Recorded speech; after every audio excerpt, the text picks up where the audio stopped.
Hi friends, ఈరోజు మనం చెప్పుకోబోయే టాపిక్ ఏంటంటే నిన్న రాసిన టెట్ ఎగ్జామ్లో చాలా మట్టుకు ఎక్కడి నుండి మ్యాథ్స్ క్వశ్చన్స్ కవర్ అయ్యాయంటే ఆయిలర్ సూత్రం, దీర్ఘగణం నుండి ఒక క్వశ్చన్ వచ్చింది, చతురస్రం సంబంధించి ఒక క్వశ్చన్ వచ్చింది, నెక్స్ట్ సగటుకు సంబంధించి ఒక క్వశ్చన్, భిన్నాలలో పెద్దది అని వచ్చింది, పరస్పర ప్రధాన సంఖ్యలు మళ్ళీ చాలా మట్టుకైతే మొత్తం ఏ పేరు వృత్త పరిధి సంబంధించి వృత్తానికి సంబంధించి ఎక్కడెక్కడ బిట్స్ అడుగుతున్నాడో అవి నెక్స్ట్ షిఫ్ట్ వాళ్ళకి యూజ్ అయ్యేలా ఈరోజు మనం చెప్పుకుందాము.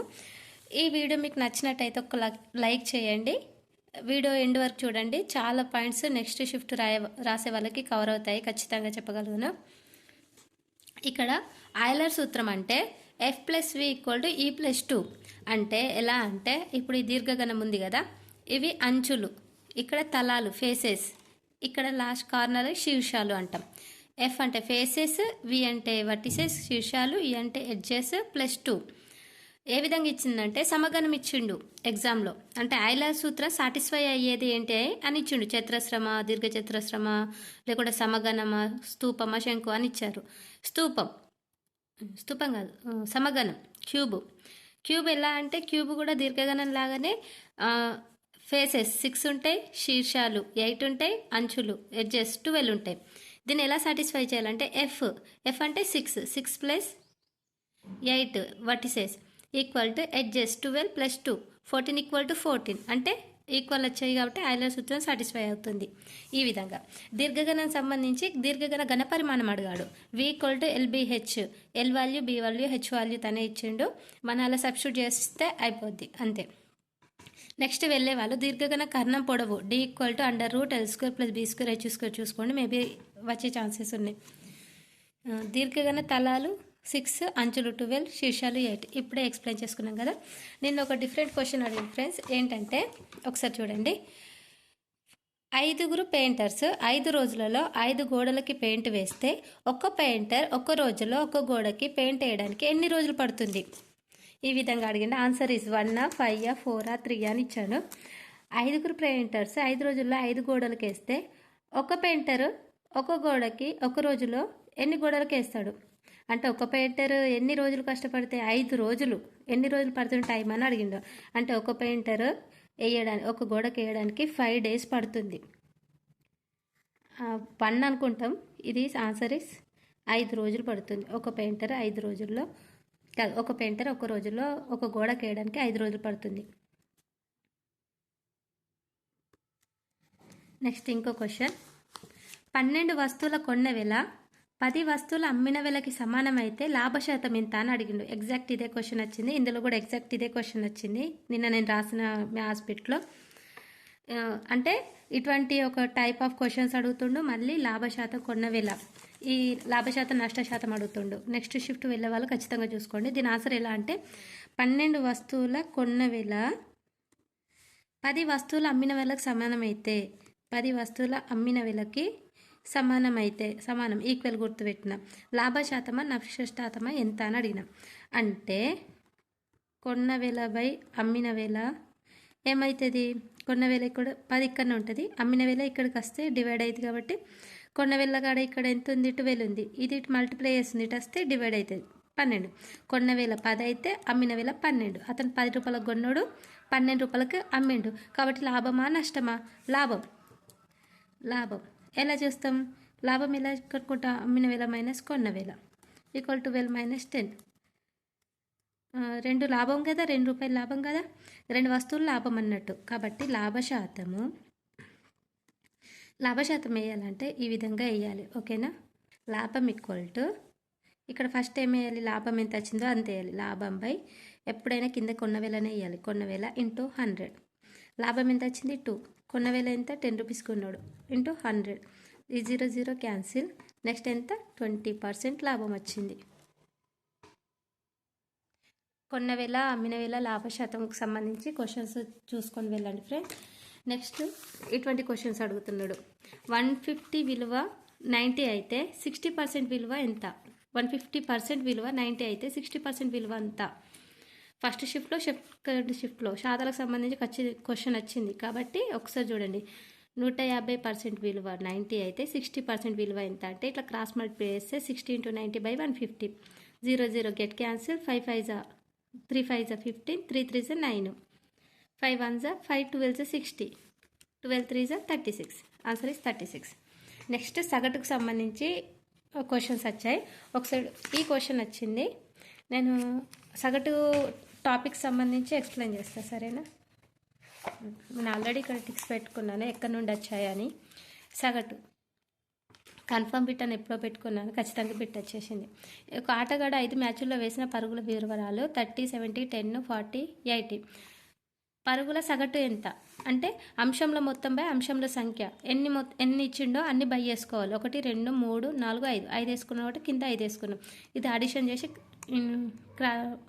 క్యాన్సిల్ చేస్తే అయిపోద్ది, ఆన్సర్ వచ్చేసి. ఇది ఇంపార్టెంట్, చాలా చాలా ఇంపార్టెంట్, ఇప్పుడు వచ్చే అవకాశం ఉంది. మొదటి 5 ప్రధాన సంఖ్యల సగటు. మొదటి 5 ప్రధాన సంఖ్యలు ఏంటి? 2 3 5 7 11. ఎన్ని ఉన్నాయి? 5 ఉన్నాయి, బై 5. ఇవి అడిషన్ చేసి బై 5 వేసి చేస్తే అయిపోద్ది. నెక్స్ట్, 1ని విభేదన సంఖ్య అంటారు. ఎరటోస్తనిస్ చెప్పాడు. మొదటి 4 సంయుక్త సంఖ్యలు ఎన్ని? మొదటి 4 సంయుక్త సంఖ్యలు 4 6 8 9 బై వాటి సగటు ఎన్ని అనే క్వశ్చన్. బై 4, 4 ఉన్నాయి కాబట్టి 4 అడిషన్ చేస్తే 27/4, 6.75. సహజ సంఖ్యల సగటు n+1/2 ఫార్ములా. మొదటి 19 సహజ సంఖ్యల సగటు ఎంత అంటే ఏ విధంగా చేయాలంటే మొదటి 19 సహజ సంఖ్యల సగటు అన్న n+1/2 కదా, 19 + 1/2 20/2 = 10. మొదటి 100 సహజ సంఖ్యల సగటు 100 + 1/2. ఈ విధంగా వేసుకోవాలి. మేబీ ఇటువంటి బిట్స్ వస్తాయి నెక్స్ట్లో, ఖచ్చితంగా చూసుకోండి. మొదటి n సహజ సంఖ్యల సగటు 6n + 1 అయితే n వాల్యూ ఎంత అని అడిగిండు. ఇక్కడ చూడండి, n సహజ సంఖ్యల సగటు అతనే ఇచ్చిండు 6n + 1 11. అయితే n విలువ ఎంత? ఇది ఎలా చేయాలంటే 11n ప్లస్ అంటే n సహజ సంఖ్యల సగటు అడిగింది కదా, కాబట్టి n+1/2. మన సహజ సంఖ్యల సగటు ఫార్ములా ఎంత? n+1/2 కదా, కాబట్టి n+1/2 = 6n + 11. దీన్ని క్రాస్ మల్టిప్లై చేస్తే 11 × n+1 2 6 12, 12n = 11n + 11 = 12n. 11n అటైతే 12n - 11n అవుతుంది. ఫస్ట్ 1n అనేది n = 11 ఆన్సర్. ఇది ఇంపార్టెంట్, మేబీ రావచ్చు, ఒకసారి చూసుకోండి. మొదటి n సహజ సంఖ్యల సగటు 15 అయితే n విలువ n+1 = 15 అయితే n+1 = 30, n = 29. అంటే +1 ఇటు వెళ్తే -1, ఆ విధంగా.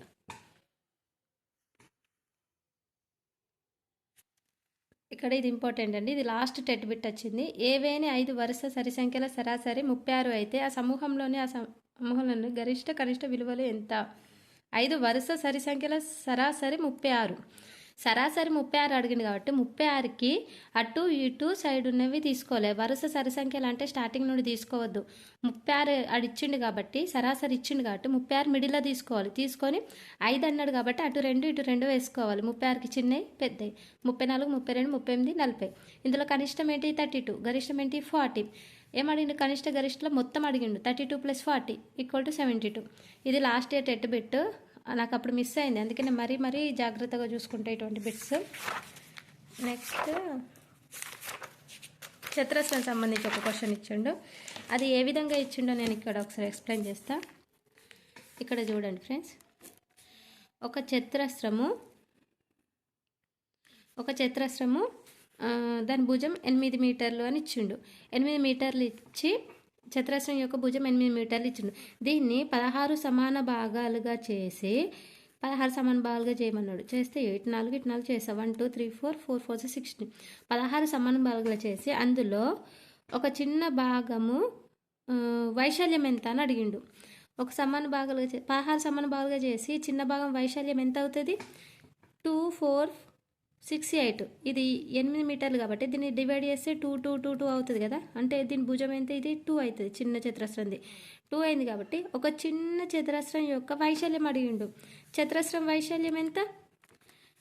2² అంటే a² కాబట్టి ఇక్కడ 2 ఉంది, భుజం 2². Answer is 4. ఈ విధంగా ఇచ్చిండు చతురస్రం సంబంధించి. అంటే మీరు చేస్తారా చెయ్యరా అని అప్లికేషన్ లాగా ఇచ్చినట్టున్నాడు కాబట్టి కొంచెం జాగ్రత్తగా చూసుకుని వెళ్ళండి. నెక్స్ట్ చెప్పాను. పరస్పర ప్రధాన సంఖ్యలు చూద్దాం. అర్ధవృత్తం చూద్దాం. ఇక్కడ 10 కోట్లు ఈక్వల్ టు 100 మిలియన్లు ఇచ్చిండు. 1 కోటి ఈక్వల్ టు 10 మిలియన్లు కదా, 10 కోట్లు ఈక్వల్ టు 100 మిలియన్లు. ఆ విధంగా ఒకసారి చూసుకొని వెళ్ళండి వీటికి సంబంధించి కూడా. ఇక్కడ మళ్ళీ అతిపెద్ద 5 అంకెల సంఖ్య, అతి చిన్న 4 అంకెల సంఖ్య. ఇది ఓవరాల్గా మనం అందరం చేయొచ్చు. గణిత క్లబ్ల గురించి చూసుకోండి, మెథడ్లో ఉంటుంది, ఇవి చేసుకోవచ్చు. ఇది స్క్వేర్స్ తెలిసి ఉండాలి. ఫస్ట్ మీరు వెళ్ళగానే ఒక అడిషనల్ షీట్ ఇస్తారు కదా, రఫ్ పేపర్, అక్కడ స్క్వేర్స్ వేసుకోండి ఫాస్ట్గా. 11 స్క్వేర్, 12 స్క్వేర్, 30 స్క్వేర్ వేసుకుంటే మీకు అంటే మనకు ఒక 10 మినిట్స్ ముందే అడిషనల్ ఇస్తారు. మనకు స్క్వేర్స్కి ఇట్లా రాకపోతే 11 స్క్వేర్, 12 స్క్వేర్ ఫాస్ట్గా అక్కడ వేసుకుంటే మనం ఎగ్జామ్స్ రాసేటప్పుడు కొంచెం ఈజీ అవుతుంది. నేను అలానే చేశాను, అందుకే చెప్తున్నా. నెక్స్ట్ చతురస్రం సంబంధించి కొన్ని చూద్దాము. కాలం సంబంధించి ఏమి ఇవ్వలేడు, చతురస్రం సంబంధించి ఇచ్చిండు. చతురస్ర కర్ణం 18 సెంటీమీటర్లు అయినా దాని వైశాల్యం ఎంత? చతురస్ర కర్ణం 18 సెంటీమీటర్లు అయినా దాని వైశాల్యం అడిగిండు, అంటే d²/2. ఇది మొన్న టెట్ పేపర్ 2లో వచ్చింది. చతురస్ర కర్ణం 18 సెంటీమీటర్ దాని వైశాల్యం d²/2 ఆన్సర్. ఫార్ములా 80² 162. ఒక చతురస్రం యొక్క భుజాన్ని 3 రెట్లు చేసినా దాని వైశాల్యం ఎన్ని రెట్లు అగును? వైశాల్యం, చతురస్ర వైశాల్యం a², దాన్ని 3 రెట్లు చేయాలంటే 3a² ఈక్వల్ టు 9a², 9 రెట్లు అగును. చతురస్రం యొక్క భుజాన్ని 10% పెంచినట్లయితే దాని వైశాల్యంలోని మార్పు ఎంత శాతం పెరుగుతుంది? ఇటువంటి ప్రాబ్లమ్స్ ఒక్కోసారి చూసుకొని వెళ్ళండి. కావాలంటే ఈ వీడియో నేను అప్లోడ్ చేశాను ఆల్రెడీ, చూడండి.